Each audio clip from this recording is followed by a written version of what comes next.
ದಾವಣಗೆರೆಯಲ್ಲಿ ಹೃದಯಾಘಾತಕ್ಕೆ ಶಿಕ್ಷಕರೊಬ್ಬರು ಸಾವನ್ನಪ್ಪಿದ್ದಾರೆ. ಶಾಲೆಯಲ್ಲಿ ಕುಸಿದು ಬಿದ್ದು ಸಾವನ್ನಪ್ಪಿದ ಶಿಕ್ಷಕ.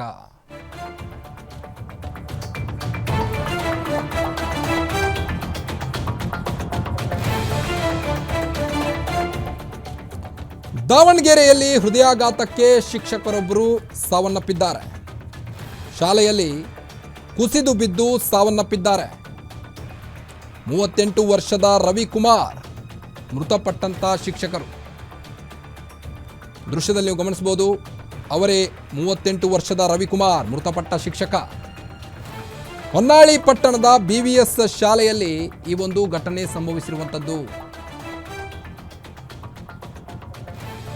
ದಾವಣಗೆರೆಯ BVS ಶಾಲೆಯಲ್ಲಿ ದೈಹಿಕ ಶಿಕ್ಷಕರಾಗಿ ಕೆಲಸ ಮಾಡ್ತಾ ಇದ್ರು ರವಿಕುಮಾರ್ ಅವರು. ಎಂದಿನಂತೆ ಶಾಲೆಗೆ ಬಂದಿದ್ರು. ಆದ್ರೀಗ ದಿಢೀರಂತ ಹೃದಯಾಘಾತಕ್ಕೆ ಒಳಗಾಗಿ ಶಿಕ್ಷಕ ಸಾವನ್ನಪ್ಪಿದ್ದಾರೆ. ದಿಢೀರ್ ಎದೆ ನೋವು ಕಾಣಿಸಿಕೊಂಡು ಸ್ಥಳದಲ್ಲೇ ಕುಸಿದು ಬಿದ್ದು ಸಾವನ್ನಪ್ಪಿದ್ದಾರೆ.